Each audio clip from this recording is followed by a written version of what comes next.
NCERT chapter 3 matrices MCQ जो board exam के point of view से और कॉम्पिटिटिव एग्जाम के पॉइंट ऑफ व्यू से इम्पोर्टेंट है, तो हम लोग वही देखेंगे। आइए हम देखते हैं कि A is equal to AIJ M/n order का यह एक मैट्रिक्स है। तो यह क्वेश्चन है कि is a square matrix if m is less than n, m is greater than n, m is equal to n, none of these. तो आप जानते ही हैं यह रो है, यह कॉलम है। तो जब किसी मैट्रिक्स का रो और कॉलम इक्वल हो जाता है तो वो स्क्वायर मैट्रिक्स होता है। इसलिए इसमें ऑप्शन सी जो है सही है। तो ये देखिए बहुत आसान क्वेश्चन था। क्योंकि ये सारा एमसीक्यू एनसीईआरटी में दिया हुआ है, इसलिए इसको ऐसा लेकर हम चल रहे हैं। दूसरा क्वेश्चन देखिए, which of the given values of x and y, यानी कि 4 ऑप्शन दिया हुआ है, इसमें x y का कौन सा value make the following pair of matrices equal. ये दो मैट्रिक्स दिया हुआ है, तो x और y का कौन सा वैल्यू इन दोनों मैट्रिसेज को बराबर करेंगे, यानी इक्वल। तो देखिए इक्वालिटी ऑफ टू मैट्रिसेज आप देखें कि कॉरेस्पॉन्डिंग एलिमेंट्स इक्वल होना चाहिए, मतलब इसका ये इसके साथ। तो हम कहेंगे 3x + 7 is equal to 0। This imply that x is equal to -7/3 हो जाएगा। अब यहां देखिए ये है तो इसके साथ, तो 2 - 3x इज इक्वल टू 4 हो गया। तो this imply that x is equal to -2/3 हो जाएगा। और देखिए y - 2 इज इक्वल टू 5। तो this imply that y is equal to 7। y + 1 is equal to 8। This imply that y is equal to 7। अब देखिए y के लिए तो ठीक है, लेकिन x के लिए यहाँ जो वैल्यू मिल रहा है, दो वैल्यू मिल जा रहा है। अगर एक ही कोई वैल्यू मिलता ना, तब कहते कि हाँ यह मैट्रिक्स जो है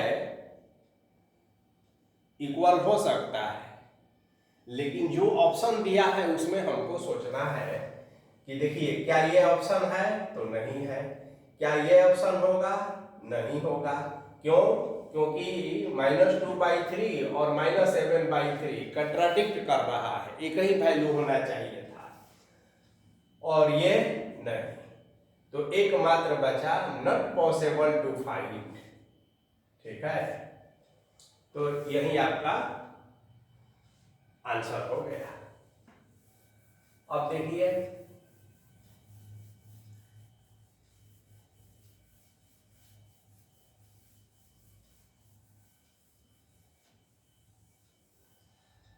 नेक्स्ट क्वेश्चन है, the number of all possible matrices of order 3/3 with each entry 0 और 1 ईच। देखिए 0 और 1 लेकर, सिर्फ 0 और 1 लेकर 3/3 ऑर्डर का आपको मैट्रिक्स बनाना है। तो आप कितने मैट्रिक्स बना सकते हैं? तो देखिए आप जानते हैं कि 3/3 का मतलब क्या हुआ, ऐसा, यानी कि टोटल 9 प्लेस हो रहा है। ठीक है ना? और या तो 0 लेना है या 1 लेना है। तो आप देखिए ऐसा भी तो मैट्रिक्स बन सकता है ना कि नो 0, है ना, नो 0 नहीं लेकर। तो जब 0 नहीं लेकर बनाना है तो इसका मतलब है कि वो मैट्रिक्स ऐसा होगा, ये नो जीरो हो गया। तो अब इसको ऐसे समझिए, फिर 1 0, फिर 2 0, फिर 3 0, और ऐसा करते करते लास्ट में 9 0 लेकर बनाएंगे। तो 9 0 जब लेकर बनाएंगे तो ऐसा हो गया। अब इस चीज को आप ऐसे समझिए, कॉम्बिनेशन आप जानते हैं, तो 9 0 का मतलब ये हुआ कि पूरा 9 में से आप कोई जीरो नहीं ले रहे हैं, मैंने फिर 9 में 1 0 ले रहे हैं, फिर 9 में 2 0 लेकर और प्लस सो ऑन 9 में 9 0 लेकर।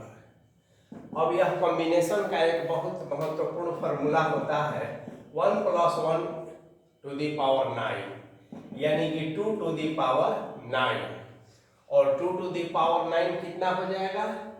तो ये हो जाएगा 512। तो ऑप्शन डी सही है। इतना मैट्रिसेस बना सकते हैं। दूसरा तरीका देखिए, आप यहां पर या तो 0 को भरिए या 1 को भरिएगा, यानी कि दो तरीका से इसको फिल कर सकते हैं। इसको भी दो तरीका से, इसको भी दो तरीका से। तो टोटल जो हो गया 2 × 2 × 2, यानी कि ये 8 हो गया, यह भी 8 हो गया और यह भी 8 हो गया, यानी कि टोटल हो गया 8 × 8 × 8, यानी कि 512। तो ऐसे भी किया जा सकता है। तो ये हो गया। अब देखिए नेक्स्ट क्वेश्चन है, matrices A and B will be inverse of each other only if, 4 option दिया हुआ है। तो दो मैट्रिक्स A और B एक दूसरे का इन्वर्स कब होता है? तो जब दोनों मैट्रिक्स का प्रोडक्ट, ठीक है, आइडेंटिटी यानी यूनिट मैट्रिक्स के बराबर हो जाता है। आप ये नियम जानते हैं। तो चारों ऑप्शन में से आप देखेंगे तो ये डी में ही ये व्यवस्था है, ए बी = बी ए = आई, यानी कि जब दो मैट्रिक्स का प्रोडक्ट आई हो तो ए को बी का और बी को ए का इन्वर्स कहते हैं। तो ये आपका ऑप्शन डी आंसर हो गया। अब नेक्स्ट क्वेश्चन देखिए, क्वेश्चन है कि x, y, z, w and p are matrices of order 2/n, 3/k, 2/p, n/3 and p/k। अब इसमें दो क्वेश्चन है। पहला, the restriction on n, k and p so that py plus wy will be defined r, माने py का product फिर wy का product define होगा और दोनों का सम भी डिफाइन हो। तो इसमें 4 ऑप्शन दिया हुआ है। तो n, k और p का आपस में क्या कंडीशंस होंगे, क्या रिस्ट्रिक्शंस होंगे, यही आपसे क्वेश्चन पूछा गया है। तो देखिए पी वाई, तो यहाँ p कह दीजिए और यहाँ y कह दीजिए, दोनों का प्रोडक्ट की बात है, पी वाई का मतलब होगा। अब देखिए p का ऑर्डर क्या है, तो हम एक बार यहाँ पर लिख देते हैं कि आपको ध्यान में रहे। ये देखिए, यह x का है, यह y का है, यह z का है, यह w का है और यह p का है, यानी कि p के और y का क्या है 3k। अब दो मैट्रिक्स का प्रोडक्ट कब होता है? तो जब पहला का कॉलम्स और दूसरा का रो इक्वल हो जाए, यानी कि प्रोडक्ट के लिए यह जरूरी है कि k इज इक्वल टू 3 हमको रखना ही होगा। तो एक तो ये हो गया। अब देखिए k इज इक्वल टू 3, तो आपका ये ऑप्शन खत्म, ये भी ऑप्शन खत्म। अब दो बचा, या तो a होगा और नहीं तो c होगा, क्योंकि यहाँ भी k इज इक्वल टू 3 है, यहाँ भी k इज इक्वल टू 3 है। तो इसका मतलब है कि आपको कुछ और काम करना होगा। तो देखिए इस ऑप्शन को की तो जरूरत अब है नहीं, अब क्या काम है सो देखिए। अब इसी तरह से अब देखिए प्रोडक्ट के बाद इस पी वाई का ऑर्डर क्या हो जाएगा, तो ये हट गया, P क्रॉस K हो जाएगा। और इसी तरह से अब आप डब्ल्यू आई के बारे में सोचिए। ये डब्ल्यू है, तो डब्ल्यू का क्या है, देखिए n/3, और y है, तो y का क्या है, तो y का है 3/k। यहां भी वही है, देखिए ये इक्वल है ही, तो यानी प्रोडक्ट हो जाएगा। और आफ्टर प्रोडक्ट इसका ऑर्डर n/k हो जाएगा। अब इसको जोड़ना है, देखिए P Y plus W Y, तो हम ऐसे लिख दिए P Y plus W Y. अब जोड़ने का रूल क्या है कि दो मैट्रिक्स का एडिशन तभी हो सकता है जब मैट्रिक्स का ऑर्डर सेम हो। तो देखिए n और p के तो इक्वल है ही, तो एक आपका आ गया n is equal to p। तो अब a और c में जो कंफ्यूजन था वो दूर हो गया, और ऑप्शन ए जो है आपका रिजल्ट हो गया। अब देखिए इसी इंफॉर्मेशन के आधार पर एक और क्वेश्चन है, और इसमें पूछा जा रहा है कि 7x - 5z। तो देखिए यह भी दो मैट्रिक्स का सब्ट्रैक्शन है। 7 और 5 से मैट्रिक्स के ऑर्डर पर कोई असर नहीं पड़ता, तो मेनली हम x और z के बारे में सोचेंगे। तो देखिए x जो है का ऑर्डर क्या है, तो 2n है, और z का ऑर्डर क्या है, तो z का ऑर्डर 2p है। अब यह एडिशन या सब्ट्रैक्शन तो तभी हो सकता है जब ऑर्डर सेम हो। तो देखिए 2 और 2 तो सेम है, इसका मतलब है कि n is equal to p होना चाहिए। अब देखेंगे कि n इज इक्वल टू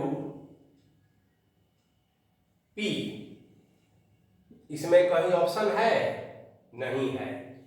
तो देखिए ध्यान से, ये 2 है तो ऑर्डर 2 रह गया। अब आप यहाँ p कहिए या 2 इंटू n कहिए, यही इसका ऑर्डर हुआ।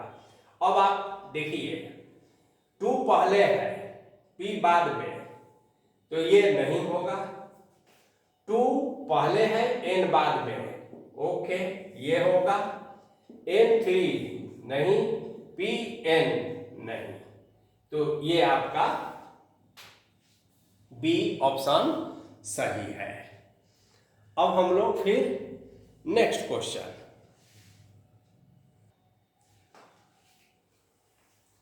If A B are symmetric matrices of same order then A B minus B A is, 4 option दिया हुआ है, skew symmetric, symmetric, zero matrix और आइडेंटिटी मैट्रिक्स, यानी कि यूनिट मैट्रिक्स। तो सबसे पहले तो ए बी सिमेट्रिक है।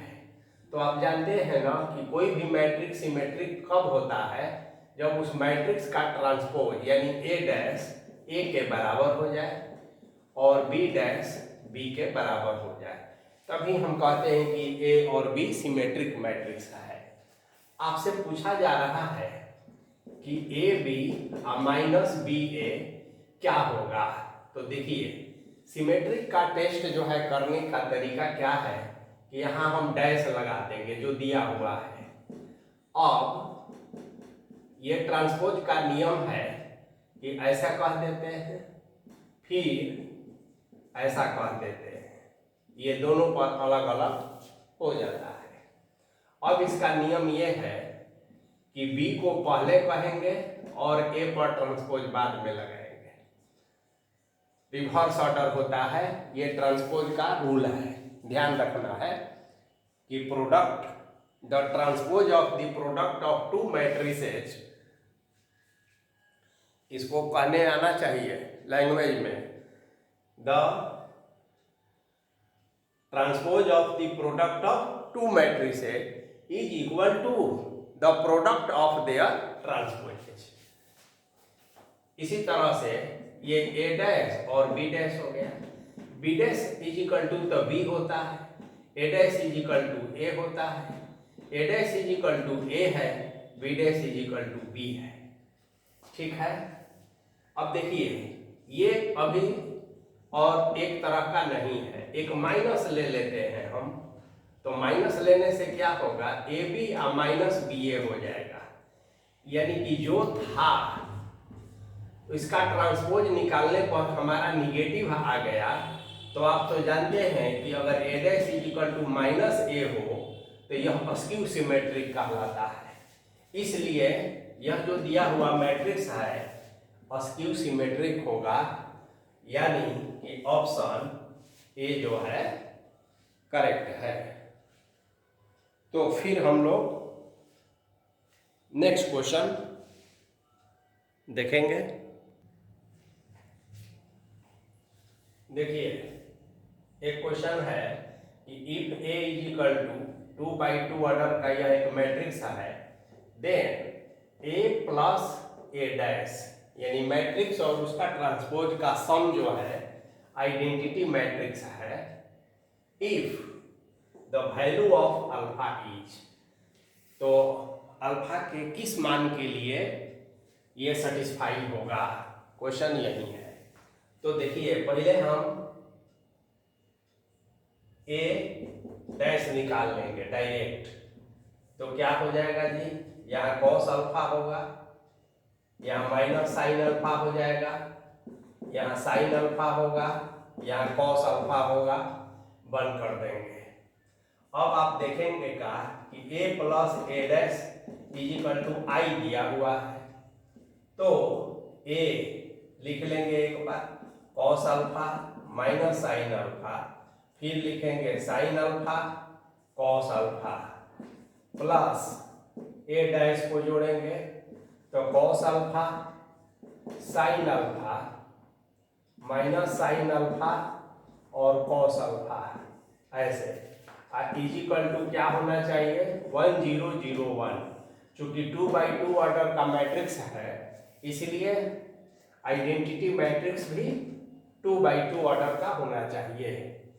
अब जोड़ने पर क्या होगा, देखिए कॉस अल्फा और कॉस अल्फा तो मिल के कितना हो जाएगा 2 cos alpha is equal to 1 है, तो कॉरेस्पॉन्डिंग जो एलिमेंट है यहाँ 1 हो गया। बस सब करने की जरूरत नहीं है, एक ही से हो जाएगा।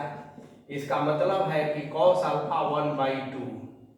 अब कॉस में कितने डिग्री का मान 1/2 होता है,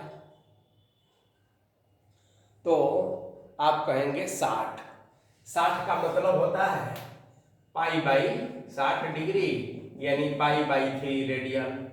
तो देखेंगे ऑप्शन, तो ये जो ऑप्शन बी है यही सही है कि अगर अल्फा का मान π/3 रखा जाए तो ये सेटिस्फाई हो जाएगा। अब हम लोग फिर अब next question,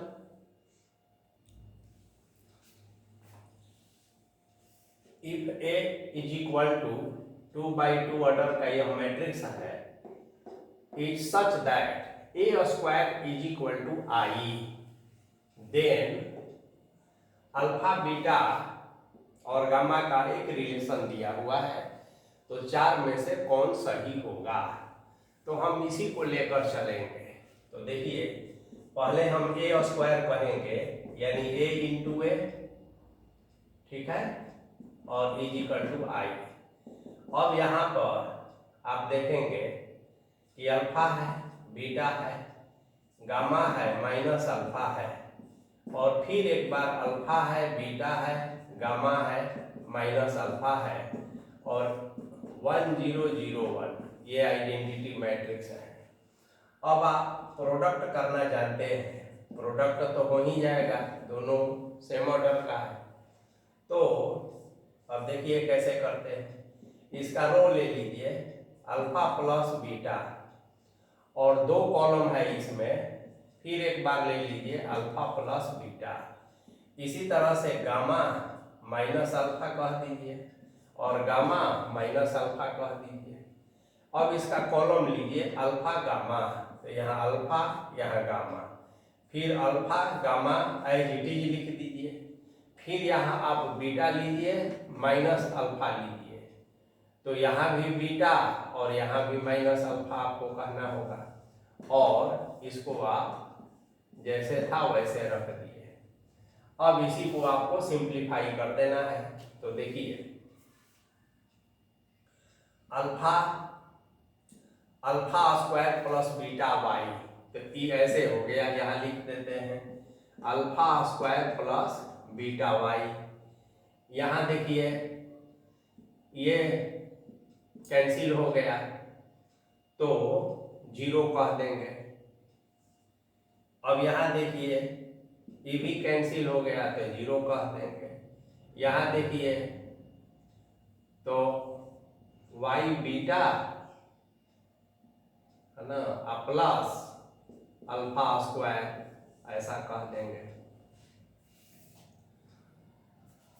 is equal to 1 0 0 1 हो गया। अब देखिए चाहे इसको इसको कर लीजिए चाहे इसको इसको कर लीजिए, तो हमारा रिलेशन क्या आया, alpha square plus beta gamma is equal to 1। अब 1 को हम इधर अगर कर ले तो उसी के आधार पर अब आप चेक कर लीजिए। देखिए ये है पहला ऑप्शन में, देखिए माइनस अल्फा स्क्वायर, तो ये भी माइनस में होगा अगर आप उधर लेके जाते हैं तो, ठीक है, तो ये ऑप्शन नहीं होगा। दूसरा देखिए माइनस का है, ये भी ऑप्शन नहीं होगा। तीसरा देखिए माइनस अल्फा और minus beta is equal to 0, यही आपका आंसर हो जाएगा, ये भी नहीं होगा। तो 4 ऑप्शन में से एक सही चुनना था। तो ये एक आसान सा क्वेश्चन था। चलिए नेक्स्ट क्वेश्चन की ओर आगे बढ़ते हैं। देखिए if the matrix A is both symmetric and askew symmetric then A is A. Diagonal, zero matrix और square matrix, none of these। मैंने दिया हुआ मैट्रिक्स दोनों है, सिमेट्रिक और अस्क्यू सिमेट्रिक। अब सिमेट्रिक और अस्क्यू सिमेट्रिक के बारे में तो आप जानते ही हैं कि किसी मैट्रिक्स के रो और कॉलम को इंटरचेंज करने के बाद ट्रांसपोज मिलता है। यदि A डैश बराबर A हो जाए तो सिमेट्रिक, और यदि A डैश बराबर माइनस A हो जाए तो अस्क्यू सिमेट्रिक। अब अगर A कोई मैट्रिक्स है, इसको ऐसे समझना आसान होगा, Aij ऐसे, तो यदि आप A डैश कहते हैं तो ये क्या हो जाएगा, Aj हो जाएगा, ठीक है। तो इसका मतलब है कि A डैश बराबर A, ऐसा होता है ना, A डैश बराबर A, तो इसका मतलब है कि Aj बराबर Aij होना चाहिए। और अब इसको ऐसे समझना है कि A और A डैश तो निकल गया, तो यदि A डैश बराबर माइनस A हो जाए तो A डैश का मतलब Aj हो गया ऐसे, और is equal to minus Aij हो गया। तो एक ये मिला और एक ये मिला, अब दोनों का यूज करके देखिए, आप 2 से लेकर चलिए फ्रॉम टू, है ना। तो क्या दिया है, ए जे आई, तो ए जे आई देखिए बराबर ए आई जे लिख सकते हैं ना, क्योंकि सिमेट्रिक है, तो हम लिख दिए ए आई जे बराबर माइनस ए आई जे। अब इस माइनस को इधर बुला लीजिए, तो ए आई जे प्लस ए आई जे बराबर 0, दिस इंप्लाइज दैट 2 आई जे बराबर 0, दिस इंप्लाइज दैट ए आई जे बराबर 0। अब आई जे तो जानते ही हैं कि रो और कॉलम होता है, यानी उस मैट्रिक्स का सभी एलिमेंट्स 0 होना चाहिए। तो जब किसी मैट्रिक्स का सभी एलिमेंट्स अगर 0 हो जाए तो बताइए उसको क्या कहते हैं, उसको कहते हैं जीरो मैट्रिक्स। तो ये हुआ कंसेप्ट। इस कंसेप्ट पर बहुत सा प्रॉब्लम जो है आप सॉल्व कर सकते हैं, एमसीक्यू कर सकते हैं, तो इसको ठीक से आपको प्रैक्टिस करना चाहिए। चलिए फिर हम लोग अब नेक्स्ट क्वेश्चन देखिए। क्वेश्चन है कि if A is a square matrix such that A square is equal to A, है ना, देन आई प्लस ए का whole cube minus 7a is equal to, 4 option दिया हुआ है। तो देखिए पहले हम आई प्लस ए का होल क्यूब, तो होल क्यूब का क्या होता है, आई क्यूब प्लस ए क्यूब प्लस 3ai और इंटू आई प्लस ए, ऐसा कह सकते हैं। आई क्यूब तो देखिए आई ए होता है, ए क्यूब को आप क्या लिखेंगे, ए स्क्वायर ए लिख सकते हैं। इसको भी आई में ए करेंगे तो ए ही हो जाएगा, तो आप इसको 3ai कह दीजिए इसके साथ, आप फिर 3a कह दीजिए ऐसे। अब देखिए तो आई हो गया, ए स्क्वायर देखिए ए होता है, क्वेश्चन में ही दिया है ए स्क्वायर ए, तो यहाँ भी ए हो गया, प्लस ये खाली 3a हो गया, प्लस ये 3a स्क्वायर, तो फिर ए हो गया, यानी आई प्लस ए स्क्वायर फिर ए हो गया, प्लस ये 3a प्लस ये 3a, तो क्या हो जाएगा 3 6 1 7, तो ये हो गया आई प्लस 7a, इतना हो गया। अब देखिए जो ये तो अभी हम आई प्लस ए का होल क्यूब का निकाले हैं, पूरा ये रिजल्ट है। तो अब हम क्या करेंगे कि जो रिजल्ट है उस पर ध्यान देंगे, जो क्वेश्चन दिया हुआ है रिजल्ट नहीं, तो ये दिया है आई प्लस ए का पावर क्यूब माइनस 7a, ये आपका कितना आ गया, आई प्लस 7a माइनस 7a, तो 7a कैंसिल, तो आई हो गया। तो इसमें आप देखें तो ऑप्शन सी जो है सही है। तो इस तरह से मैट्रिसेज के एमसीक्यू का आप ज़्यादा से ज़्यादा प्रैक्टिस करें। 10 क्वेश्चन हमने कराया, इससे बहुत सारा कंसेप्ट भी आपका क्लियर हुआ। तो फिर हम लोग नेक्स्ट चैप्टर पर काम करेंगे।